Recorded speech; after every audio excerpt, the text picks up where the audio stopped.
learning. Let's look at some examples of hypermedia.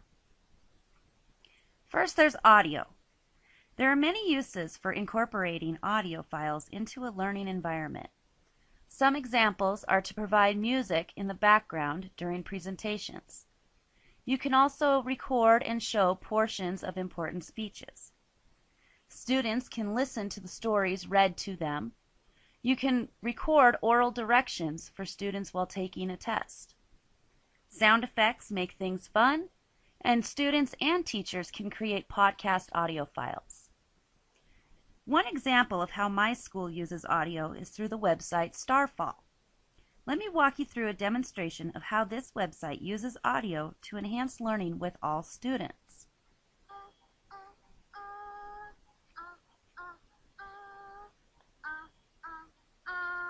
And that's the short O sound, ah.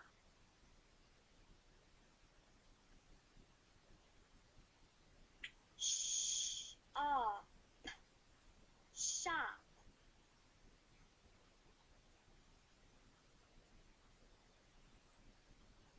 Fuzzy Wuzzy was a bear. Fuzzy Wuzzy had no hair. Fuzzy Wuzzy wasn't very fuzzy, was he? Let's go back and look at other examples.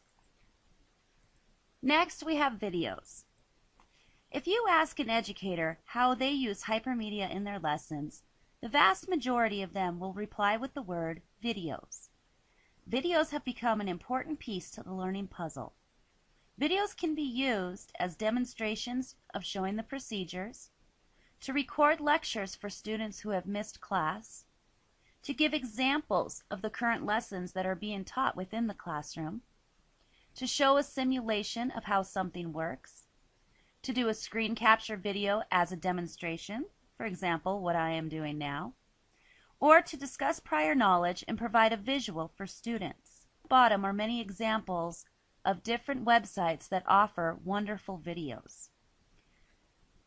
Khan Academy is a wonderful resource that is being used more and more in classrooms across the nation. Here is an example of a perimeter and area video from Khan Academy. On perimeter and area.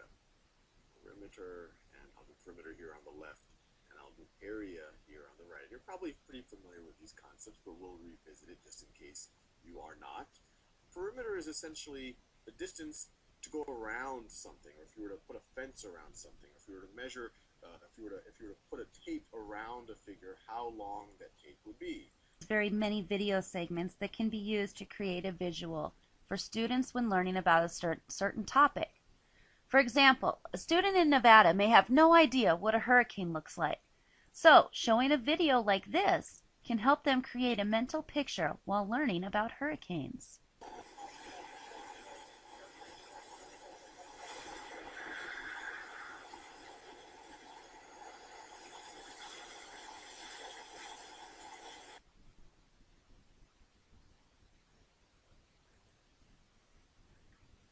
Another example of hypermedia includes photographs. Although still photos are not as fun or entertaining as interactive audio and video lessons, they can also help provide the mental pictures students sometimes need. Using photographs to show historical events, documents or people, maps to show geographical locations, illustrative tools, and sometimes scanned images. Using Wikimedia, a student can search for any picture on any topic they are researching. Again, let's use hurricane as an example. Here it gives images of the geographical location of where hurricanes usually occur. It gives satellite photographs of what a hurricane looks like, and it provides diagrams for the students to see how a hurricane works. This also gives pictures to show the effects of what a hurricane can do.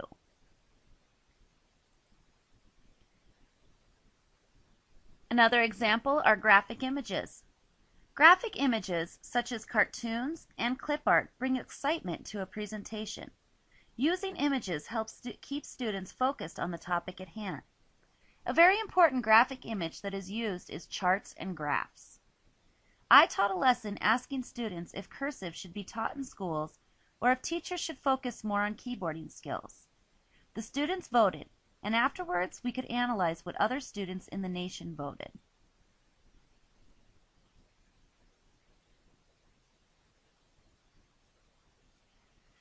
We also were able to break down the results by grade level, boys or girls, and what state. Having this visual pie chart allowed the students to truly understand how many students voted for or against keeping cursive in the classroom.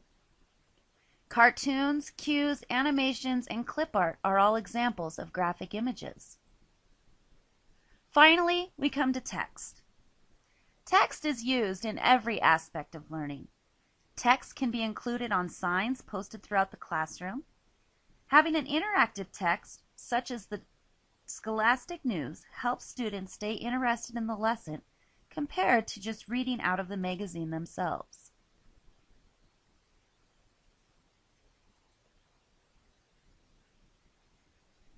Using Scholastic News, a teacher can put the magazine up on the interactive whiteboard. Students can then look at the text up on the board while following along in their own magazine. The very cool thing about the Scholastic website is they always include videos, maps, and the text. Lots of hypermedia. Teachers can use text in many ways to spice up lessons. So what is the relative advantage to using hypermedia in a classroom? Hypermedia helps students connect to the real world. Students with special needs can be provided the type of instruction they deserve. It helps increase the motivation for the students' learning. It provides flexible learning for the teachers and the students.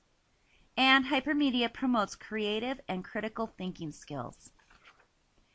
During the 21st century, classrooms across the world are embracing hypermedia into more and more lessons. And we can see exactly why.